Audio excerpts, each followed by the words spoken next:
بصیرت پر آپ دیکھ رہے ہیں سیرت النبی صلی اللہ علیہ وسلم۔ بیعت رضوان۔ نبی صلی اللہ علیہ وسلم کو جب یہ خبر پہنچی تو آپ نے صحابہ کرام کو بیعت کے لیے بلایا، جبکہ نبی صلی اللہ علیہ وسلم درخت کے نیچے بیٹھے ہوئے تھے۔ اس بیعت کو بیعت رضوان کہا جاتا ہے۔ اس بیعت کا نام بیعت رضوان اس لیے پڑا کہ اللہ تعالیٰ صحابہ کرام سے راضی ہو گیا۔ اللہ نے قرآن مجید فرقان حمید میں ارشاد فرمایا، لقد رضی اللہ عن المؤمنین اذ یبایعونک تحت الشجرۃ فعلم ما فی قلوبہم فانزل السکینۃ علیہم واثابہم فتحا قریبا۔ یقیناً اللہ تعالیٰ مومنوں سے خوش ہو گیا جبکہ وہ درخت تلے تجھ سے بیعت کر رہے تھے۔ ان کے دلوں میں جو تھا اسے اس نے معلوم کر لیا اور ان پر اطمینان نازل فرمایا اور انہیں قریب کی فتح عنایت فرمائی۔ بیعت رضوان میں مہاجرین اور انصار میں سے تقریباً 1400 صحابہ کرام نے شرکت کی۔ کچھ صحابہ نے موت پر بیعت کی، کچھ نے جنگ سے نہ بھاگنے پر بیعت کی۔ یہ اسلامی تاریخ کی سب سے بڑی بیعت تھی۔ اس بیعت کی فضیلت کے لیے اتنا کافی ہے کہ اللہ اس میں شریک تمام صحابہ سے راضی ہو گیا۔ یہ بات قرآن مجید کے نص سے ثابت ہے۔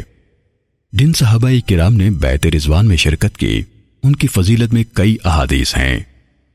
رسول اللہ صلی اللہ علیہ وسلم نے فرمایا، جہنم میں وہ شخص داخل نہیں ہوگا جس نے درخت کے نیچے بیعت کی، یعنی بیعت رضوان میں شریک ہوا۔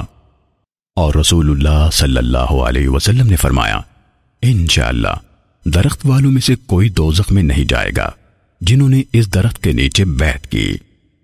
ایک آدمی نے نبی صلی اللہ علیہ وسلم سے کہا، اے اللہ کے رسول، حاطب جہنم میں ضرور جائیں گے۔ تو نبی صلی اللہ علیہ وسلم نے فرمایا، تم نے جھوٹ کہا، وہ جہنم میں نہیں جائیں گے، وہ بدر اور حدیبیہ میں شریک ہو چکے ہیں۔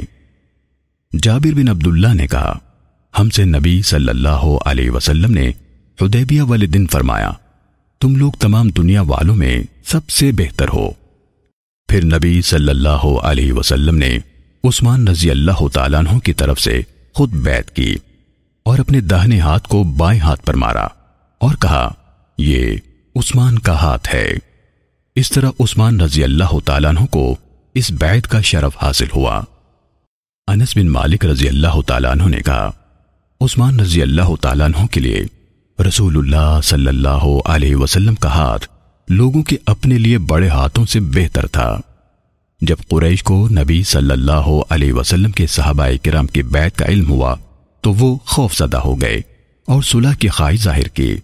چنانچہ انہوں نے سہیل بن عمرو کو صلح کے بارے میں بات چیت کرنے کے لیے بھیجا۔